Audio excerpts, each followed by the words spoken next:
আজকে শরীরটা খুবই খারাপ, ওই জন্য বেশি ভিডিওটা লং করতে পারলাম না। তোমরা সকলে ক্ষমা করো। তো রাতে রাতে বন্ধুরা, welcome back to my channel. তো তোমরা সকলে কেমন আছো? আশা করি ভালো আছো, আর আমি কিন্তু ভালো আছি।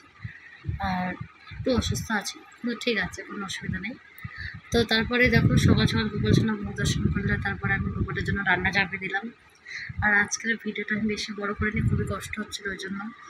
আর পেট মানে খুবই ব্যথা করছিল পেটটা, ওই জন্য আমি আর বেশি বড় করিনি। আর এত গরমে শরীর এমনি অসুস্থ হয়ে যাচ্ছে।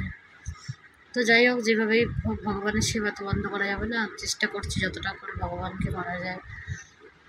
তো কোনো অপরাধ হলে তো ভগবান আছে, ক্ষমা করবেন। ইনি তার মানুষ নয় যে রাগ হলে ক্ষমা করবে না। ভগবান ঠিকই শিষ্যকে ক্ষমা করে দেন, ভক্তকে ক্ষমা করে দেন। তো সেই জন্যই ভগবানের সেবায় কোনো বন্ধ রাখে না, চলেই যাচ্ছে ভগবানের সেবা। তো এই যে ভগবানের সেবা করার জন্য আজকে দেখো কী বানাচ্ছি। ভেন্ডি ভাজলাম, পটল ভাজলাম, আর এই যে সোয়াবিন আলু দিয়ে রসা করছি। তো সেই সোয়াবিনগুলো বিগ বর্ন সোয়াবিন, খুব ভালো খেতে। আর এটা মানে একটা গুঁড়ো গুঁড়ো দিলে, মাথা পিছু 4টে করে দিলে একদম যথেষ্ট, খুবই ভালো হয়, প্রসাদ পেতে ভালো লাগে।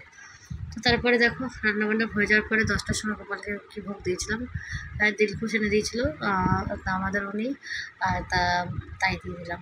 আর এদিকে মা আজকে যাচ্ছে দিদি বাড়িতে জামাই ষষ্ঠীর নেমন্তন্ন করতে। আর এদিকে আমার জুতোটা উল্টে গেছে, বলছে জুতোটা সরাও, ওদিকে রাখো। তো জুতোটা রেখে দিলাম, আর তারপরে মা চলে গেল। তারপরে আমি এটা আবার অনেকক্ষণ পর, এটা 12:30টার সময় ছিল, তখন আবার এসে গোপালের ভোগ লাগালাম।